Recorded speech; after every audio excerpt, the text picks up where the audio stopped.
Hello everyone, आप सभी का स्वागत है आपके अपने चैनल यूपी की शिक्षा में। फ्रेंड्स, आरआरबी एनटीपीसी एग्जाम 2021 में 6th फेज प्रारंभ हो चुका है और आज 3 अप्रैल में फर्स्ट शिफ्ट का जीके का एनालिसिस आपको इस वीडियो में प्राप्त होने वाला है। तो चलिए शुरू करते हैं। पहला प्रश्न पढ़िए, क्या है?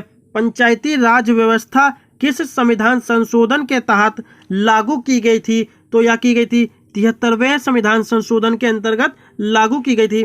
दूसरा प्रश्न देखिए, क्या पूछा गया था कि साहित्य अकादमी पुरस्कार 28वीं अनुसूची के 22 भाषा के साथ साथ और किन भाषाओं में दिया जाता है? जो साहित्य अकादमी पुरस्कार है वह 22 भाषाओं के अतिरिक्त इंग्लिश और राजस्थानी भाषा में भी के लिए भी दिया जाता है। ठीक है, अगला प्रश्न देखिए, क्या है? हीराकुंड बांध किस नदी पर है? तो हीराकुंड बांध महानदी पर स्थित है। अगला प्रश्न देखिए, क्या है? अगला प्रश्न पूछा गया था कि यूएनओ की प्रिंसिपल जुडिशियल बॉडी का हेडक्वार्टर कहाँ है? तो इसका हेडक्वार्टर द हेग में है, नीदरलैंड में। अगला प्रश्न देखिए, क्या पूछा गया था? चाइना जो आर्टिफिशियल सन बना रहा है वो किस प्रिंसिपल पर काम करता है? ठीक है, वो किस नियम पर काम करता है? तो वह करता है मैग्नेटिक फील्ड पर काम करता है। अगला प्रश्न देखिए, क्या पूछा गया था? संघाई महोत्सव किस राज्य में मनाया जाता है? दोस्तों, ये प्रश्न जो है रिपीटेड है, ये प्रश्न रिपीटेड है। इसका आंसर देख लेते हैं, क्या है? संघाई महोत्सव जो है मणिपुर में मनाया जाता है। अगला प्रश्न देखिए, क्या है? यंग बंगाल आंदोलन की शुरुआत किसने की थी? तो इसकी शुरुआत की थी हेनरी विवियन डेरेजियो ने। हेनरी विवियन डेरेजियो ने इसकी शुरुआत की थी। अगला प्रश्न पढ़िए, क्या है?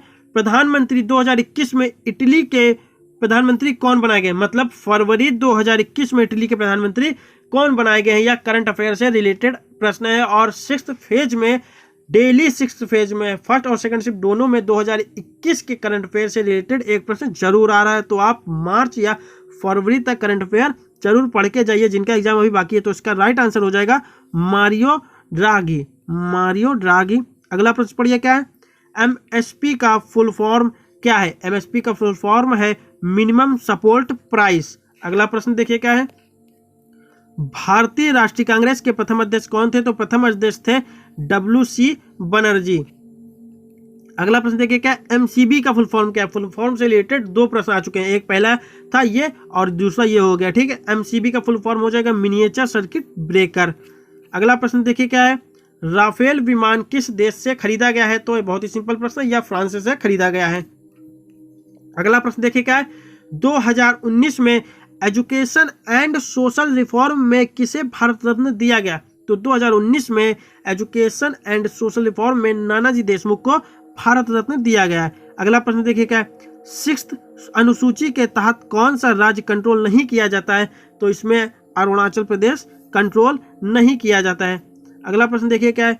इदुकी बांध किस नदी पर स्थित है? तो यह पेरिया नदी पर स्थित है, या पेरियार नदी पर स्थित है, जो केरला में है। अगला प्रश्न देखिए, क्या है? द्वितीय पंचवर्षीय योजना में कितनी चीजों पर जोर दिया गया था? तो दोस्तों, इसके देखिए ऑप्शन दिए गए थे 2, 3, 4 और 6। इसी प्रकार से इसके ऑप्शंस दिए गए थे, लेकिन इसका जो राइट आंसर है वह मुझे उपलब्ध नहीं हो पाया है। तो अगर आप लोगों में से किसी का इसका राइट आंसर पता है तो कमेंट बॉक्स में जरूर बताइएगा।